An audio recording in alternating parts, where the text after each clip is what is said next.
So you've done everything right, from IQ testing to personality testing, from interviewing to hiring, from onboarding to training. Everything was going well, but the person just isn't the right person for the job. Or maybe he or she was the right person for the job initially, but now they're no longer the person that you had once hired. What are you going to do?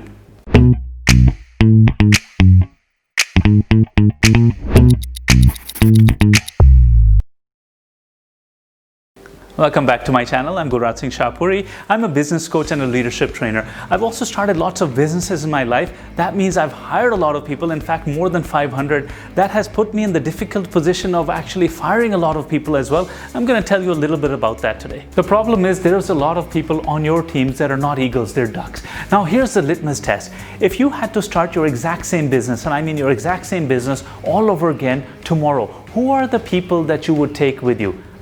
You see, that's the question here. And I want you to take this pretty seriously, because if you go have a heart-to-heart talk with somebody who just isn't right for you, what do you think is going to happen? And I'll tell you what's going to happen. The weight of the world is going to be lifted off of their shoulders. There's going to be a lot of things that are stopping you, and I know most of them, and we're going to talk about a few of them today. But here's the thing. You have to have those difficult conversations, but you have to do them politely, and you have to do them compassionately. We're going to put 2 minutes on the clock and tell you how to terminate somebody politely, swiftly, and compassionately.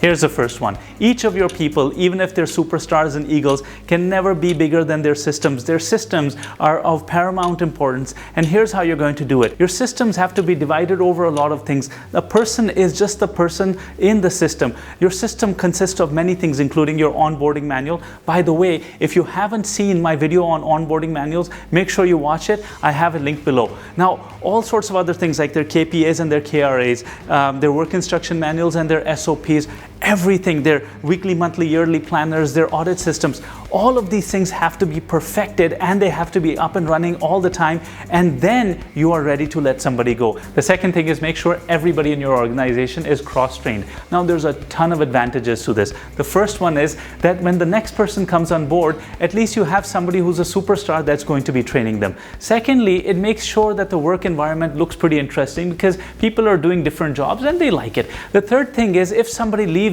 or if somebody quits on you, then you don't have a situation where you're dead in the water. You always have somebody who can fill in for that job. The next thing is, it's just important, because what if you're going to combine two job processes together after you terminate somebody and you're just not going to hire somebody? At least a cross-trained person can have an expanded role and maybe a salary hike as well. Number 3, please do this in person. Do this in a dignified way. You're not going to phone this one in. You're not going to do a Zoom call or a Skype call unless there are some circumstances that simply don't allow you to be there in person. Number 4, please lead up to it. Tell the person in advance, look, you're not meeting my expectations. Now, there's a couple of reasons for this. Firstly, you're giving a heads up to a person because you need to tell them, look, if they're not meeting your expectations, what are the normal consequences? Secondly, in the unlikely event that you actually have to terminate that person one day, at least you can refer to that conversation and said, hey, we talked about these things. They simply haven't improved, and now we have to do what we have to do. Number 5 is, when you're having the conversation,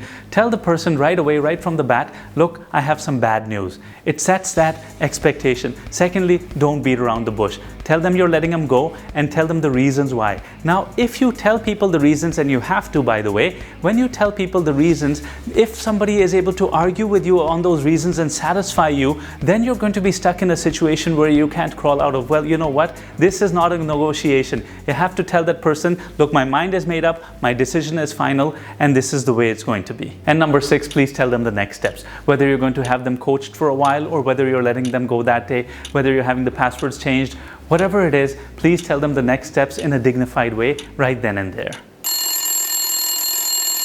Time's up. Now that you know how to terminate somebody swiftly and compassionately, there are a couple of more things I want you to be cognizant of. Firstly, if there's a procedure that you normally follow when you terminate people, as in getting their passwords and their IDs and things like that, make sure you follow it properly this time as well. Look, you don't want to do it differently for anybody, otherwise you're opening yourself up for legal liabilities. Secondly, when you let somebody go, do remember there were certain things you wrote in their onboarding and appointment letter. You have to follow them even if they don't suit you. For instance, if you said that you're going to give them 2 months notice in lieu of, you have to give them that notice, or you have to actually pay them for that period. You have to do these things. You can't get out of them. Do it right.